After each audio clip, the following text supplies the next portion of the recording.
প্রত্যেক দিনের আমার সকালটা কীরকম কাটে তোমাদের সঙ্গে একটু শেয়ার করলাম।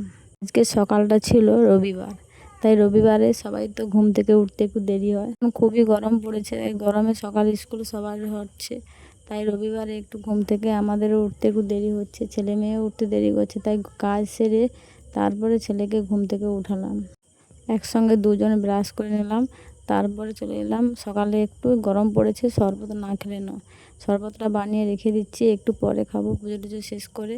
তার আগে আমি সকালে ঘুম থেকে উঠে একটু জল খাই আর ছেলে মেয়েকেও খাওয়াই।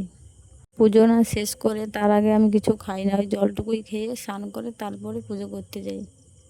ওকে জলটা দিচ্ছি, দেখো মুখ ব্যাংচাচ্ছে, জলটা খাওয়াতে আমাকে 10-15 মিনিট চলে যায়, 10টা কাজ হয়ে যাবে। এদেরকে খাওয়াতে সময় লাগে আধা ঘন্টা।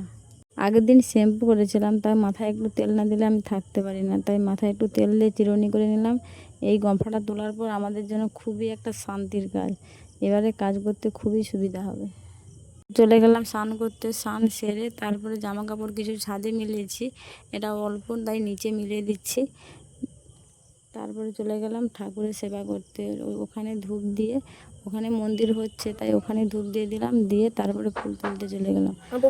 দেখো আমাদের বাড়িতে প্রচুর পরিমাণের ফুল হয়, জবা ফুল হয়েছে, দেখো পঞ্চমুখী জবা বলে, এর ঝুড়ি ভর্তি হয়ে গেছে। আমার একটা বদ অভ্যেস, ঝুড়ি না ভর্তি হলে আমার জন্য ফুল তুলতেই থাকি। আজকে রবিবার ছিল, তাই ছেলেকে বলেছিলাম একটু ক্যামেরাটা ধরতে, তাই ও একটু ক্যামেরাটা ধরে দিল, তাই আমি ফুলগুলো তুলছি। কতগুলো ফুল তুলেছি। তারপরে চলে এলাম আরেকটা ফুল, দেখো জবা ফুল, একটা ফ্রেশ জবা, এটাও খুব সুন্দর। এই জবাগুলো 3-4টা ফুল আছে। এই যে একটা ফুল দেখো হরগৌরী ফুল, এই ফুলটাও খুব সুন্দর, দেখো গোলাপ ফুলের মতন সুন্দর লাগছে। আবার চলে এলাম বাড়ির কাছে যে গায়ে যে ফুলগুলো হয়েছে, ওই ফুলগুলো কটা করে তুলে নিলাম। সানজিনায় ভর্তি হলে আমার মনটা যেন ভরে না। তারপরে চলে এলাম একটা গোলাপ ফুল ফুটেছে পিঙ্ক কালারের, দেখো কি সুন্দর লাগছে গোলাপ ফুলটা দেখে, মন ভরে গেল। আজকের মতন এই ভিডিওটা, পরের ভিডিও